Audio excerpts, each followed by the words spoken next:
Well, welcome to Dating Deja Vu, the podcast where we talk about your patterns, your pitfalls, and your personal growth in modern dating. I'm your host, Christina Hathaway, marriage and family therapist and dating and relationship expert. And in today's episode, we're going to talk about conditional versus unconditional love. Yes, a lot of you are looking for the latter, but you are getting the former.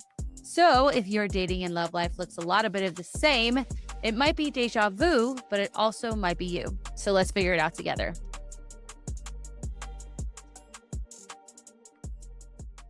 What is up, Deja crew? Welcome to another episode of Dating Deja Vu. Shout out to my Uber driver who is listening. Hopefully you're learning a lot of what we talked about in my car, or your car, my ride. That happens to be more than you know, where I get in an Uber and we end up having a coaching session. So hopefully you are listening. So today we're actually going to talk about a topic that happens in almost every modern dating situation or relationship, whether you realize it or not, this concept of conditional love versus unconditional love. And everyone says that's what they want. I want unconditional love. I want them to accept me as I am. But so much of today's dating and thus relationships are rooted in conditions, right? It's like we have these invisible silent scorecards that we keep, not just for our partner, but for ourselves. Like you probably have a more extensive scorecard for yourself than for your partner that you have to act in a certain way. You need to show up in a certain way. You need to provide X in order to receive love. There's always this transactional thing going on, and they need to be a certain way. They need to say things this way versus that way. They need to read your mind. And if not, you withhold love. And so we're going to talk about that today. This idea of like them or you having to be the right person and do the right things always at the right time is how you stay chosen, you stay loved, right? And if you didn't realize it's happening or you don't realize it's happening, you can spend a lot of your like important years in building relationships auditioning versus connecting. So let's talk about how it shows up in dating, of course. Like in our swipe online dating culture, it sneaks in be hot, be funny, or be ignored, right? So this idea that I have to present myself in a certain way in order to receive the engagement of another person. I have to pose myself in a certain way. I need to have funny little, my messaging has to be funny or witty or whatever. And you almost have to present as this character. The same is true on social media. We really curate what people see of us. We curate our life. You even curate your body. As someone who works in the health and wellness industry, I see a lot of this where we're using the Facetune or the, 0.5 to make us look longer. You also curate your personality where you might be a raging bitch, but you're, posting positive quotes online. The next one is self-help overload, right? So this idea that I listen to podcasts and I read books and I go to these, retreats and I do the yoga practice. It's always to be better, right? Be better, do better, find the best version of yourself, which I love. But this concept, like, I can't accept myself as who I am today. Like, I always have to be working on something new. Now, I will say I struggle with that one. I struggled with that a lot in my life. And now this idea of like being content with what I have actually not only puts me in a really great sense of gratitude, but also I keep getting more good stuff. So it's pretty awesome. So I have an example from a client. I had a client who thought that if she showed up even with a hint of neediness, like texting first or asking about the date that he had mentioned, or always asking for clarity, right? That she would be rejected. Like clarity around the dates, clarity around where they were in the relationship, clarity around what things look like when he went on vacation, right? Or she went on vacation, right? Without the other partner. And for her, she didn't even realize that she'd been taught that love could be snatched away from her at any given point, the second, that she's too much. And with our coaching practice, she obviously started to realize this and realize that, wow, I really withhold my word, my wants, my needs, whatever that is, in an effort to make sure that that person still wants me. And it's this really cultural fantasy that we have. Like the right person will love the best version of you. When in all reality, the right person will love the real current version of you, not your highlight reel, not your pretty photos on Bumble, not the fakeness that you present, which we talked about in a previous episode, right? And that perfection girl, that perfect girl syndrome is very real, is very conditional. So, where do we even learn conditional love, right? This doesn't necessarily come out of where you're not just like, oh, I'm going to be super rigid in what I want from a partner, right? A lot of you learn to see love as conditional way, way, way, way, way before you started dating. And this looks like a household where you only received love and praise if you were achieving, right? You got the good grades, you scored the goal, you won the competition. You were taught, oh, I'm only as good as what I can achieve or how I can, you know, demonstrate I'm good by getting the award or the score or whatever it is. Secondly, is only getting attention for like not for being easy, for being low maintenance. This is this concept of like, oh, thank you for not making us have to parent you. Like, that's really shitty, but a lot of kids get praise for being independent. You're not supposed to be independent as a child. You are actually dependent on your parent, but you've created this adaptation to your environment that, oh, if I'm just easygoing, quiet, and visible, I'll receive love and praise. And the last one is being punished emotionally or physically when you made mistakes or you had needs. This one I definitely can relate to because for me, if I had needs, emotional needs, it was often met with, oh my God, Christina, look what you're doing to me. You're being too much. You're being dramatic. Stop, Christina. Like it was constant. And so I grew up with this idea that love was tied to my performance, tied to me being quiet when I needed my parent, but then really like flamboyant when my parent needed me to perform. And I learned that I had to earn love. Another thing too is when I would get in trouble, love was withheld from me, where I get the silent treatment. And I was treated like garbage. I was treated like no child should be treated, right? And so I learned I had to earn love and I learned to like, and this is not for me specifically, but just examples are to stay easy, happy, attractive, successful, or I'll lose that connection, right? And the belief is it doesn't match this belief about ourselves of, well, we have to stay easy, happy, attractive, whatever it is, fill in the blanks, guys. It doesn't magically disappear when you start dating. It actually gets worse, right? We don't actually see it until you listen to this podcast or something really bad happens. You have to take a look at yourself, right? It follows you until you see it and heal it, right? So that's really important. When love feels like something you have to earn, you'll mistake anxiety for chemistry, as we've talked about, and exhaustion for effort. So, what does unconditional love actually look like? Unconditional love is not staying no matter what. It's not tolerating abuse nor disrespect. It's the exact opposite of what it is. Um, and what it is feeling safe enough to be real, feeling safe enough to show yourself inside out. Remember, intimacy, into me, you see. Being able to be quirky, do all these crazy, weird things. I don't even know how my husband I was just looking at us the other day and I'm like, God, we're so comfortable with each other. It's stupid. And it's just so funny. Like when I was dating him and my husband's hot and I think he's super hot and like he's got all the things going. And I just remember dating him. Like I would have never thought we'd be this comfortable together, but we are, right? I feel safe with him. I had something happen to me over the weekend. It was 5 a.m. and I went on Instagram and saw something that really hurt my feelings. And I started crying. Like it was something pretty hurtful. And I woke him up and he just sat there and let me cry. And the situation, if I was could be seen as maybe like silly or petty, but it would hurt me. And he was able to hold space for my feelings.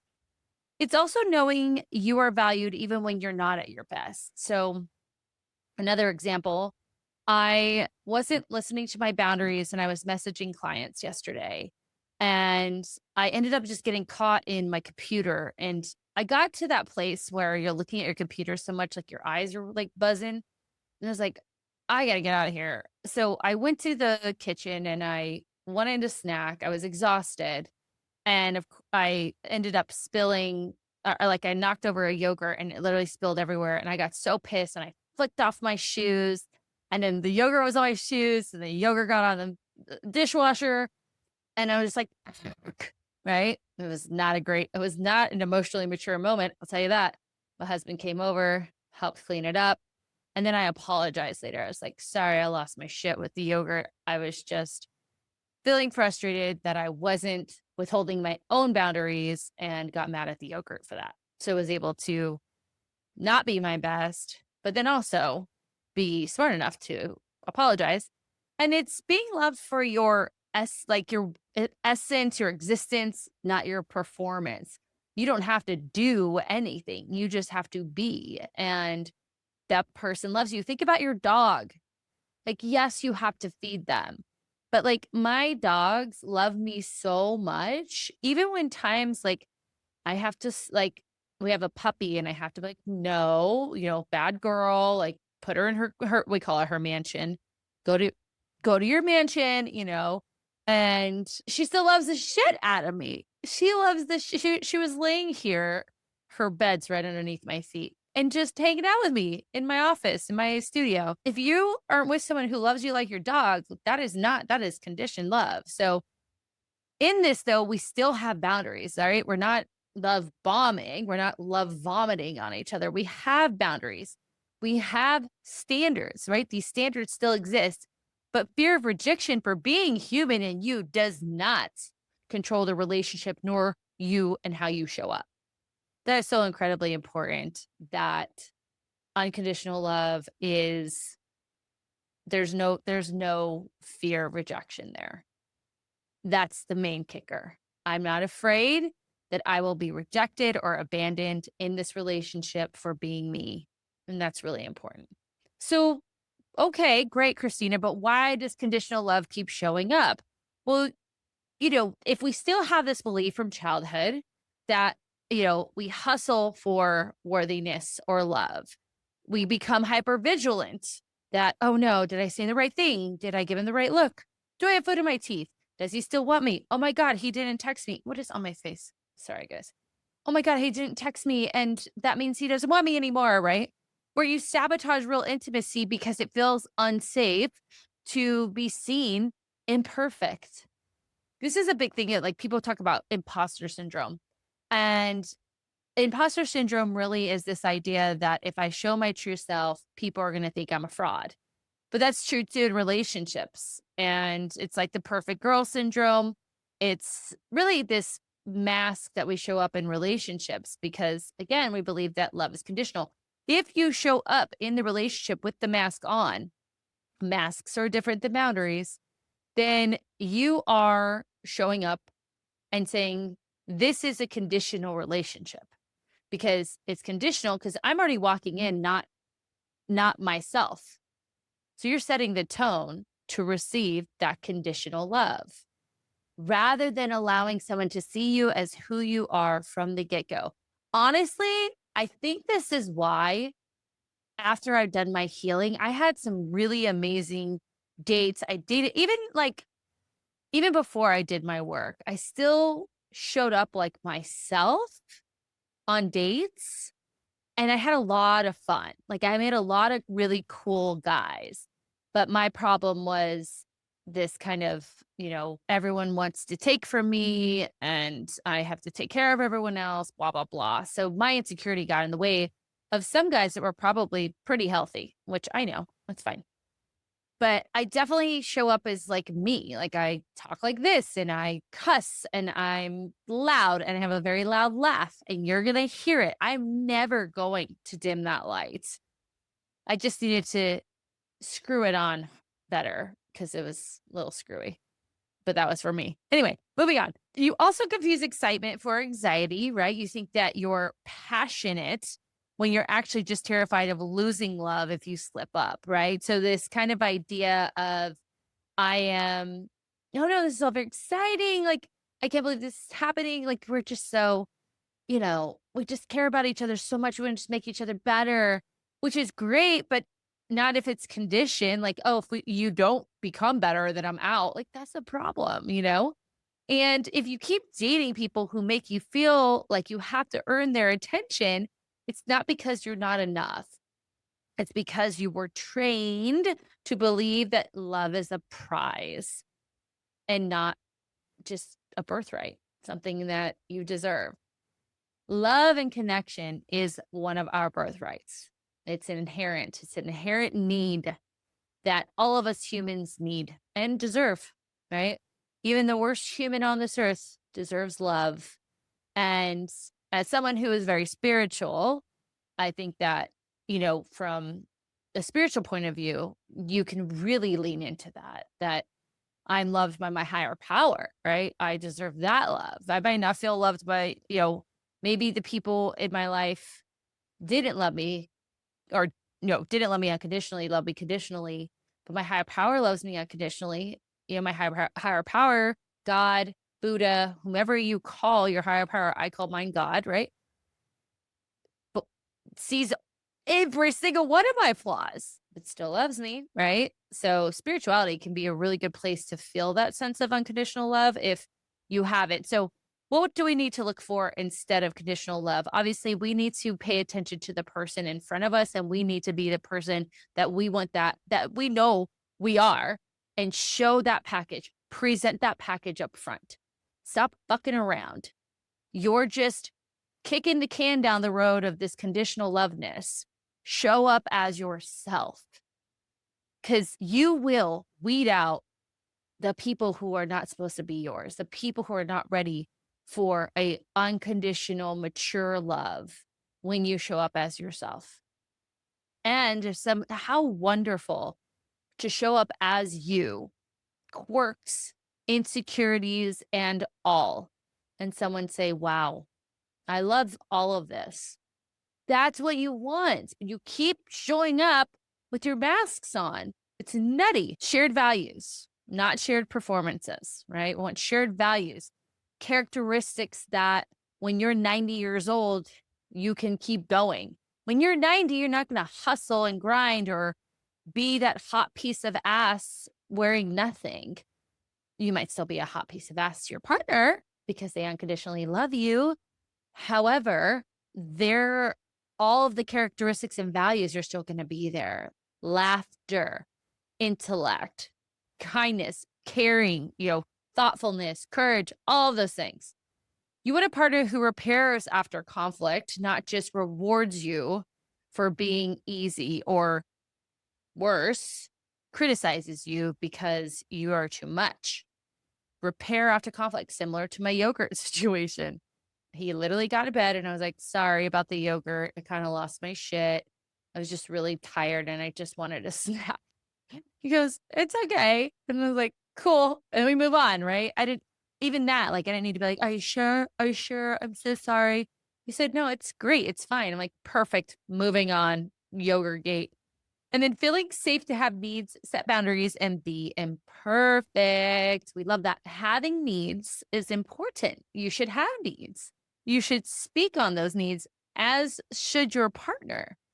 And then if those needs are maybe something we can't do, we can set boundaries, or we can set boundaries around ourselves. If we're expecting too much, we can set boundaries around ourselves. We can set boundaries on how fast something's that we can set boundaries all the time in relationships. I set a boundary the other day. We do this new thing that we've kind of learned of like, I want to talk about this. Do you want to talk about it now? Probably because my husband knows that when he does not have my attention and he's talking, I don't remember shit. I have an ADHD diagnosis. And while I try to be very cognizant of when he's talking to me, Sometimes if it's a boring conversation, like we're fixing our fence, literally, it's like paint dry because we're drying paint on the fence. It's not fun for me. So he'll ask me, like at the end of my day, I don't want to talk about the fence, but catch me on a good morning with some coffee. We can talk about that fence, right? So that's just an example of imperfection, setting boundaries, and asking for your needs to be met. We love that. Some other reflections you can do. So things that you can work on in your journal is like, where did I first learn that love had to be earned? Very, very important. When have I felt safe being fully myself with someone? Usually this is a friend. Sometimes it's not. Listen, I have a friend, well, a friend group that I am choosing not to engage with because I don't feel like I can be myself with them. I'm 42 years old and I'm still dealing with this shit. This is the thing that happened over the weekend. Still dealing with this shit. And it's like, I don't feel like I can be myself because the lens that they see me through is this unhealed one from my past. And I'm never going to be enough for these people. But unfortunately, these are very long time friends. And, for me, I want to be me. I want to be me. I have I'm an assertive person. If I don't like something, I'm going to say it. And people don't like that. So sorry. Not sorry. And then am I choosing people who see me, for me, as me, not just my highlight reel? So if you're dating and feeling stuck, exhausted, or invisible, pause and ask, am I chasing someone who rewards my performance or someone who respects my personhood? Dang, I write these things. They're insane. That's it. Are they choosing me? And then am I showing up as myself? But you also have to ask yourself the same question. Am I choosing and accepting this person in front of me? I choose and accept the fact that my husband does not dance. I've been a dancer since I was age 3, but in the grand scheme of things, it was a really great decision. So perfect. All right, guys, if you haven't already, make sure to subscribe to my YouTube if we're watching on YouTube or wherever you listen to your podcast. Make sure that follow button is on, and for all of them, all notifications are on so you know when we got a new episode. If you love this episode and you need to send it to that one friend who's dating the one person who only lets them be seen, or they only post photos of them on Instagram, or they only say that they're good if they dress and look or act a certain way, send this shit over to them. If you love it even more, give us a 5-star rating and review. Other than that, if you're interested in coaching with me, check out the show notes below for a link to my clarity call, which is about a 30-minute chat with me to see what your goals are and what we can do for you. And that's it. Just remember, it might be deja vu, but it also might be you. Talk to you next time.